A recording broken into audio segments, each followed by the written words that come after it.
আজ নবদ্বীপ মণ্ডলে আনন্দের সীমা নেই। গোটা নবদ্বীপবাসী এক বিশেষ আনন্দের অনুভূতি করছে। এই আনন্দ সেই সমতুল্য যখন দাপর যুগে শ্রীনন্দের নন্দন আবির্ভূত হয়েছিল ব্রজধামে, এবং তার থেকেও বেশি আনন্দ আজ জগন্নাথ মিশ্রের কুটিরে। ফাল্গুন পূর্ণিমা সন্ধ্যায় প্রভুর জন্মোদয়। সেই কালে দৈবযোগে চন্দ্রগ্রহণ হয়। হরি হরি বলে লোকে হর্ষিত হইয়া জন্মিলা শ্রী চৈতন্য প্রভু নাম জন্মাইয়া।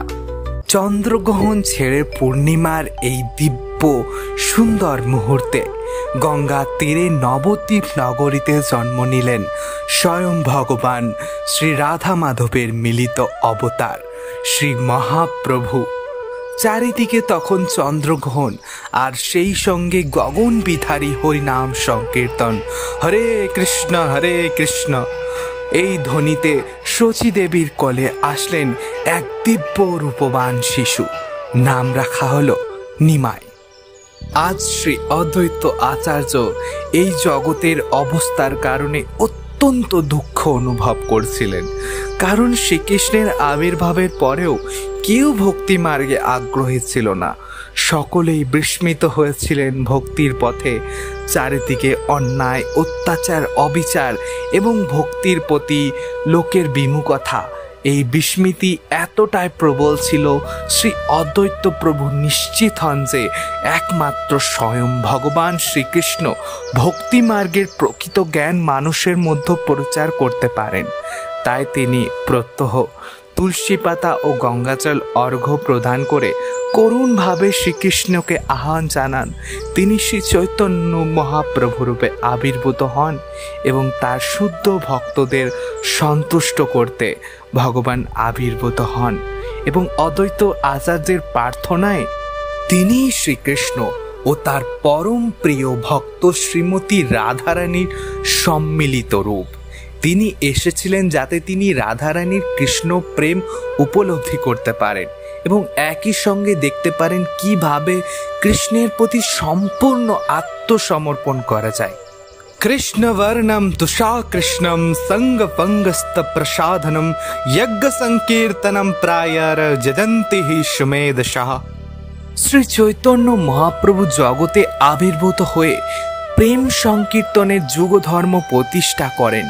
কলিযুগে মানবজাতির সর্বোত্তম ধর্মীয় কর্তব্য হল নাম সংকীর্তন বা পরমেশ্বর ভগবানের পবিত্র নামে সম্মিলিত কীর্তন। তাই তিনি যুগ অবতার হিসেবে সংকীর্তন আন্দোলনকে প্রচলিত করেছিলেন। সকলে অত্যন্ত আশ্চর্য হয়ে দেখলেন এক অদ্ভুত সুন্দর এই বালক। সকলেই বললেন, এ অবশ্যই কোনো সাধারণ মানব নয়। শচী দেবী ও জগন্নাথ মিশ্রের অদ্ভুত স্নেহে ভগবান বেড়ে উঠলেন ধীরে ধীরে নবদ্বীপের কোলে।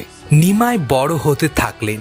ছোটবেলা থেকেই অসাধারণ মেধাবী, তার যুক্তিবাদী মন, তার তীক্ষ্ণ বুদ্ধি দেখে নবদ্বীপের পণ্ডিতেরা অত্যন্ত হতবাক হয়ে যেতেন। নবদ্বীপের পণ্ডিতেরা নিমাইকে বলতেন, তুমি এত শিশু, তবুও এত গভীর শাস্ত্রজ্ঞান কোথা থেকে শিখলে? নবদ্বীপ ছিল শাস্ত্রীয় জ্ঞানের কেন্দ্রস্থল। একদিন সেখানে এলেন কাশ্মীরের বিখ্যাত পণ্ডিত কেশব কাশ্মীরি। তিনি ছিলেন অত্যন্ত দুর্ধর্ষ শাস্ত্রজ্ঞ, যাকে কেউ পরাজিত করতে পারেনি। কেশব কাশ্মীরি গর্বিত কণ্ঠে নবদ্বীপবাসীকে বললেন, আমি কাশ্মীরের শ্রেষ্ঠ পণ্ডিত, সারা দেশে কেউ আমাকে হারাতে পারেনি।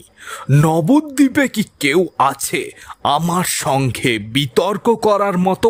নিমাই বিনীত কণ্ঠে বললেন, আপনি যদি দয়া করেন তাহলে গঙ্গার প্রশংসায় কিছু শ্লোক রচনা করবেন কি? কেশব কাশ্মীরি মুহূর্তে শতাধিক শ্লোক রচনা করে আবৃত্তি করলেন, কিন্তু নিমাই প্রায় সব শ্লোক মুখস্থ করে শুধুমাত্র একটি শ্লোক তুলে ধরলেন।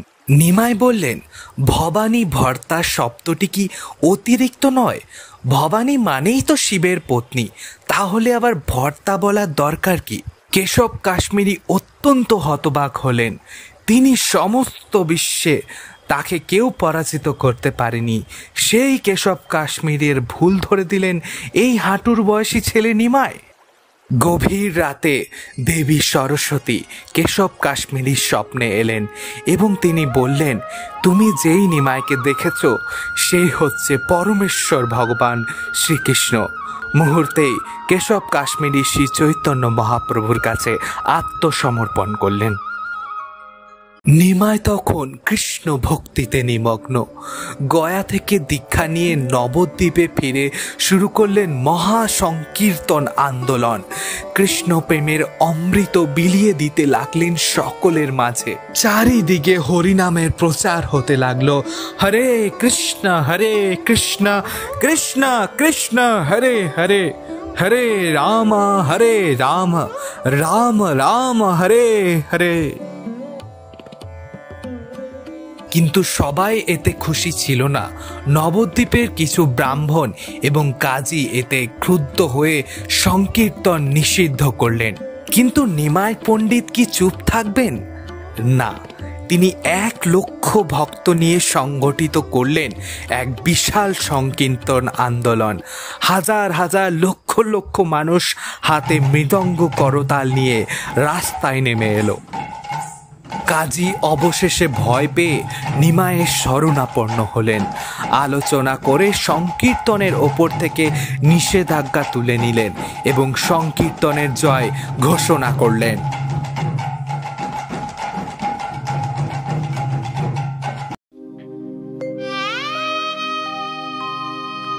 শ্রীকৃষ্ণ চৈতন্য মহাপ্রভু বুঝলেন কৃষ্ণ প্রেম ছড়িয়ে দিতে হলে তাকে সন্ন্যাস নিতে হবে।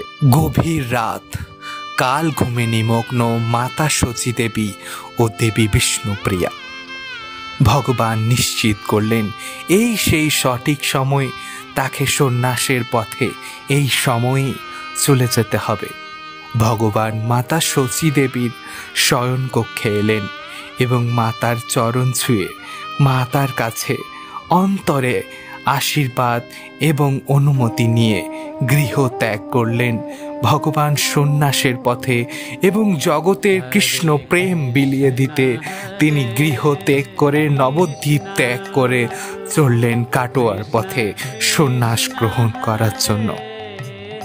ভগবান শ্রীকৃষ্ণ যে প্রেম অত্যন্ত গুপ্ত রেখে আহরণ করেছিলেন নিজের হৃদয়ে, আজ ভগবান শ্রী রাধারানীর ভাবে ভগবান রাধাকৃষ্ণের মিলিত অবতারে ছড়িয়ে দিতে লাগলেন এই দিব্য কৃষ্ণ প্রেম জগতের মাঝে মহা সংকীর্তন আন্দোলনের মাধ্যমে। সকলে বলুন, হরে কৃষ্ণ কৃষ্ণ কৃষ্ণ হরে হরে, হরে রাম রাম রাম হরে হরে। श्रीकृष्ण चैतन्य महाप्रभु की जय। श्री नित्यानंद अवधूत शिरोमणि महाप्रभु की जय। श्री गौर निताय पंचतत्व भगवान की जय। श्री गौर पूर्णिमा महामहोत्सव की जय। श्रीला प्रभुपाद की जय।